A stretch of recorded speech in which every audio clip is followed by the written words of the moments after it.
Good morning. Welcome to Life Science Day 4.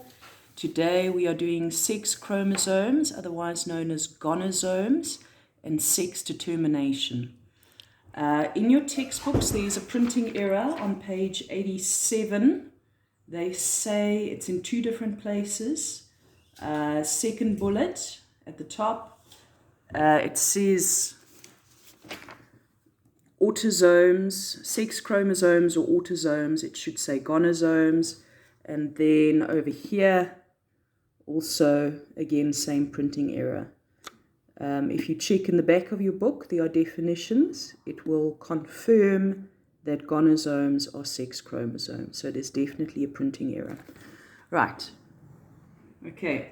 Every human somatic cell, those are the body cells, contains 23 pairs of chromosomes. So that means there are 46 chromosomes in the somatic cells.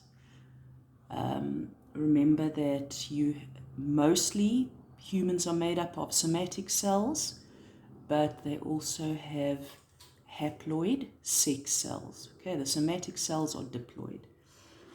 Of these 23 pairs, 22 are autosomes. In other words, they code for the body characteristics, and your last pair of chromosomes, as we said earlier, are called gonosomes, and they are responsible for your sexual characteristics. Okay, they are the sex chromosomes.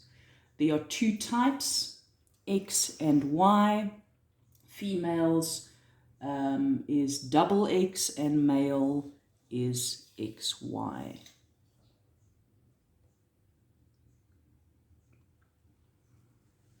Okay, the male sperm will contain either the X or the Y chromosome. Remember, this happens through meiosis. That's why your sperm and your egg are haploid. Okay, so a male XY will split into either X or Y.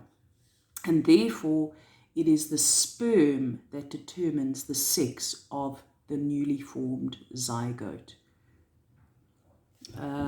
Okay, figure 5.20 on page 87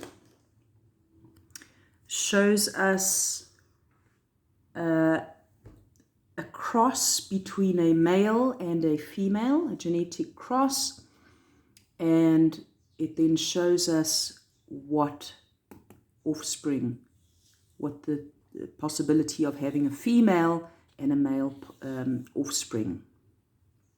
Okay, so we have the male, the genotype is XY, the female is XX.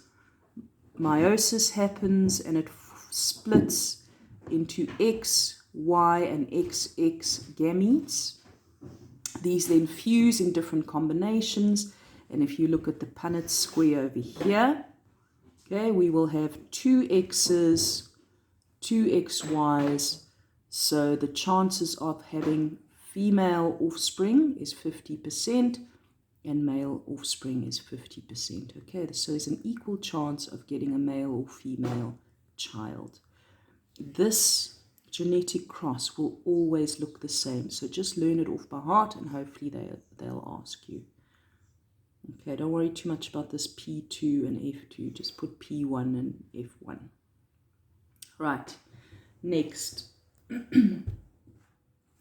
Gonosomes also contain genes.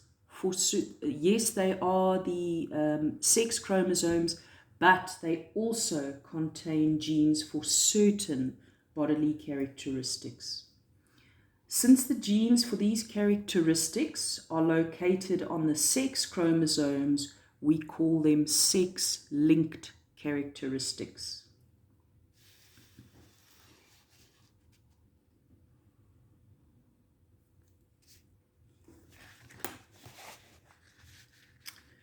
Okay, X and Y chromosomes are not identical.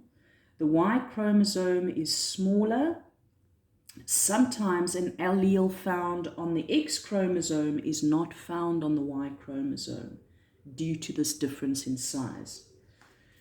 If this allele is a recessive one, then it will show up in the individual since there is no dominant allele on the Y chromosome to mask or hide it.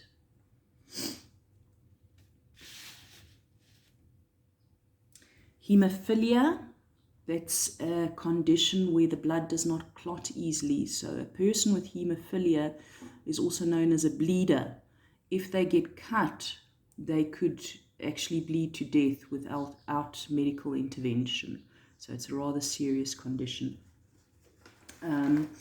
It is a recessive condition caused by a recessive allele on the X chromosome. It occurs mostly in males as the Y chromosome, remember males are XY, the Y chromosome does not mask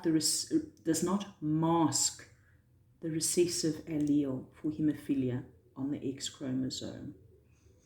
Therefore, a male with hemophilia would be represented as follows.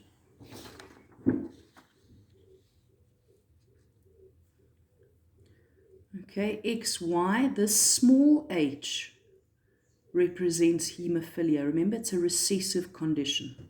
Okay, so it would look like this. Right, the X chromosome would carry the trait for hemophilia. Okay, so that would be a male with hemophilia. This would be a male with normal blood. You can see the H is capital. Okay, right, so there is no allele, dominant allele for hemophilia or normal blood on the Y chromosome. Therefore, it shows up in the phenotype.